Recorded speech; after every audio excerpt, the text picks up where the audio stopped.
15 թվից փրկվածներ են։ 3 եւ 7 տարեկան են եղել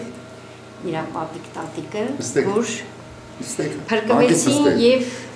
առաջի թոր սերունդը հենց մհերն ինքն է եղել է։ Դրա համար որոշ չափով ինքը այդ բոլորին տեղյակ էր ու իր միտքն էր, իր արտահայտությունը, որ մամա փոխանակ մեր տանը պահենք, մեր այդ գրքերը նվիրենք Էջմիածին։ Հեր Ենոքյանի անունով նվիրատվությունը իր անունով։ Այնիակ տեղը որ կար։ Սա էլ չէ նվիրատվություն սրանց հետ։ Արխիվներ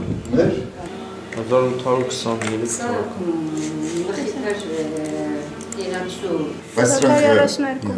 Մնացածը 50-ականները 1823 Կա Կոստանդնուպոլսի, կա Դա նույնիսկ գիտեք ինչ որ մեծա հարուստի անձնական գրադարանից է եղել։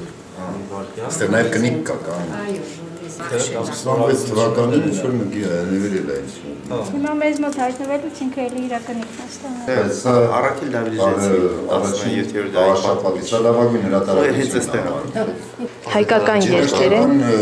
Հեսա տերունական աղոտ։ Տեսենք, բայց հիմա եթե որևէ բան ունենք ավելացնելու, կարող ենք ավելացնել, խնդիր չէ։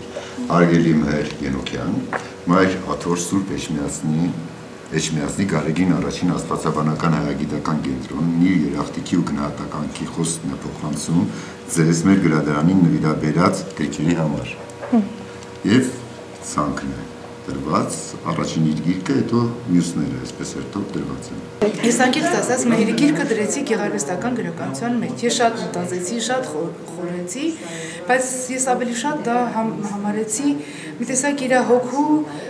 նախ գեղարվեստական ոճով ամբողջը դրված, շատ գրագետ լեզվով, ես հիացած եմ ուղղակի այդ երեխայի։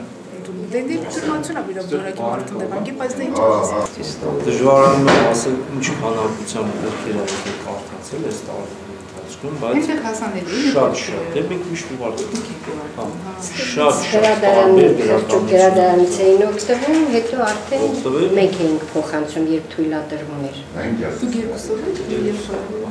1823 թվականին կա, որը Մայր Աթոռն տպավորել է։ Եվ հիմա 2 դար անց վերադառնում ենք։ Մենք 1666-ին աստվածաշունչ ենք այստեղ։ Մենք առաջին աստվածաշունչը տպագիր։